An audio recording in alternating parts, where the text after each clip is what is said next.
বগুড়ার চার মাথায় দেখা, আপনি আসতেছেন সাতমাথার দিক থেকে, আমি আসতেছি আদমদিঘির রাস্তা দিয়ে, দুইজনের দেখা। আমি সালাম দিলাম কিংবা আপনি সালাম দিলেন, আসসালামু আলাইকুম হুজুর কেমন আছেন, কিংবা আমি আপনাকে বললাম ভাই কেমন আছো, বুকের ভিতরে জড়াই ধরে বললাম ভাই কেমন আছেন।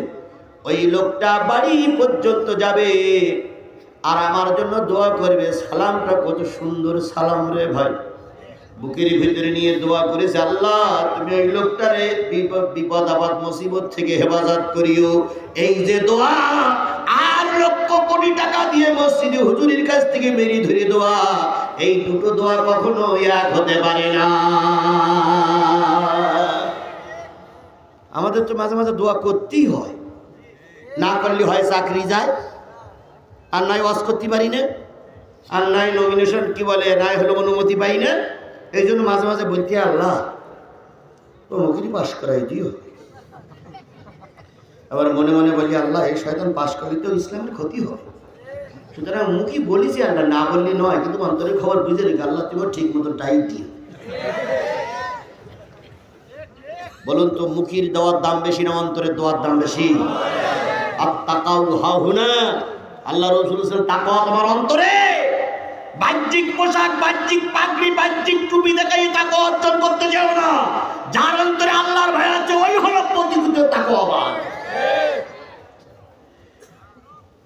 আজকে আপনি মারা গেছেন, কালকে প্রশাসনের লোক এসে সবাই এসে মসজিদের ইমাম সাহেবকে নিয়ে বলল হুজুর জানাজা পড়ান। ইমাম বলতে জানাজা তো পড়াবো, কিন্তু মাহফিল তো বন্ধ করেছিল ওই লোক। হুজুর বলতেছে জানাজা তো পড়াবো, আমার ইমামতি কি ছিল তো ওই লোকের জন্য। তারপরও প্রশাসনের ভয়ে, দলের ভয়ে, দেশের প্রেক্ষাপট অনুযায়ী জানাজা পড়তে গেলাম।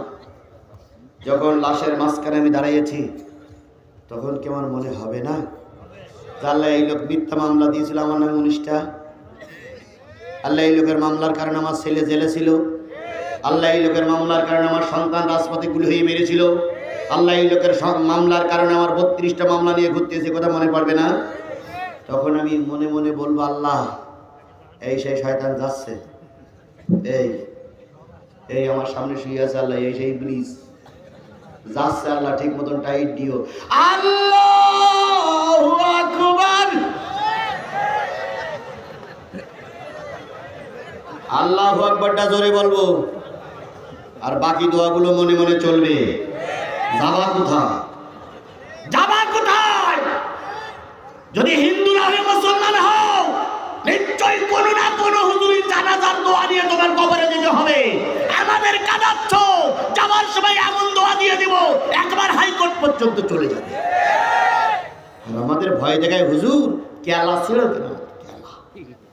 আমি বিয়ে না করলে তুই পরের মেয়ে, আমি বিয়ে না পড়ালে তুই পরের বউ আনতে পারবো, পরের মেয়ে আনতে পারো না। বিয়ে করতে গেছো সবাই এসে মৌলবি নাই, মেয়েও অপেক্ষা করতেছে, ছেলেও অপেক্ষা করতে হু হু হু হু করতেছে, কিন্তু মৌলবি নাই। সুন্দরী মেয়ের বউ, সুন্দরী মেয়ের মুখ দেখা যাবে? সুন্দরী মেয়েও চাচ্ছে ছেলে দেখবো, ছেলেও চাচ্ছে মেয়ে দেখবো, কিন্তু মৌলবি নাই।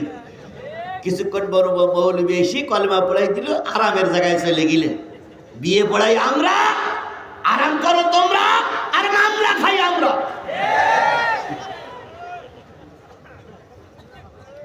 হায় রে জাতি, আর কত নিচে নাম। আমার ভাইয়েরা, নবীজি বলেন আফসুস সালাম, সালাম দাও। এখনই মারামারি শুরু করে না, আফসুস সালাম, সালাম দাও। বলুন তো প্রথম সালাম দিলে নেকি বেশি হয় না কম হয়? তাহলে প্রথম বলবেন আসসালামু আলাইকুম, পরে যিনি বলবেন তখন বলবেন ওয়ালাইকুমুস সালাম ওয়া রাহমাতুল্লাহি ওয়া বারাকাতুহু। এবার যিনি বলবেন তিনি বলবেন মাগফিরাতুহু। দুইজন লোক দুইজন রকম দোয়া করলেন। আল্লাহর নবীর ভাষায় এই দুইজন লোক যদি সালামের দোয়া করে অবস্থায় মৃত্যুবরণ করে, ওদেরকে ফেরেশতারা তাদের আলিঙ্গন সম্মাদন জানিয়ে জান্নাতে নিয়ে যাবে। এই জন্য আজকের যারা আওয়াজ শুনতে আসছেন, প্রথম নবীর ওয়াজ ছিল সালাম। আমরা আজকের থেকে নিয়ত করব, ছোট বড়, আবল বৃদ্ধ বনিতা, ইমাম মুয়াজ্জিন, নেতা কর্মী সবাই আগে কি করব? সালাম দেব। মসজিদের ইমাম যারা আমরা আছি, আমি ইমাম, মুয়াজ্জিন আমারে সালাম দিবে। আর মুয়াজ্জিন চিন্তা করে ইমামের চেয়ে আমার বয়স বেশি, আমি যদি কমিটির কাছে অবজেকশন দেই তাহলে ইমাম থাকবে না, ইমাম আমারে সালাম দেবে। সভাপতি চিন্তা করে আমার সৈর কারণে আমার বেতন হয়, তাহলে সালাম ইমাম আমারই দেন। আর ইমাম চিন্তা করে তুমি যত বড় সভাপতি হও, আমি তো কোরআন জানি, তুমি তো ফুটোও জানো না। এই করে কেউ কারো সালাম দেয় না। কিন্তু একটা জিনিস মনে রাখতে হবে, বড় যদি হতে চাও ছোট হও আগে। বড় যদি ছোট হও, বড় যদি হতে চাও ছোট হও আগে। ইমাম মুসল্লিদের সালাম দেবেন, দেখবেন কিছুদিন পরে ওই মুসল্লিরা আপনারা আগে সালাম দেবে। স্ত্রী স্বামীর সালাম দেখ, স্বামী স্ত্রীর সালাম দেখ, বাপ সন্তানের সালাম দেখ, কিছুদিন পরে সন্তান বাপের সালাম দেবে। কিন্তু আমার সমাজে কিছু কিছু নেতা আছে সালামের অপেক্ষায় বসে থাকে। আবার এই যে নির্বাচন হয়ে গেল, 3 মাস সালাম দেছে, এবার 4 বছর 9 মাস সালামের অপেক্ষায় আছে।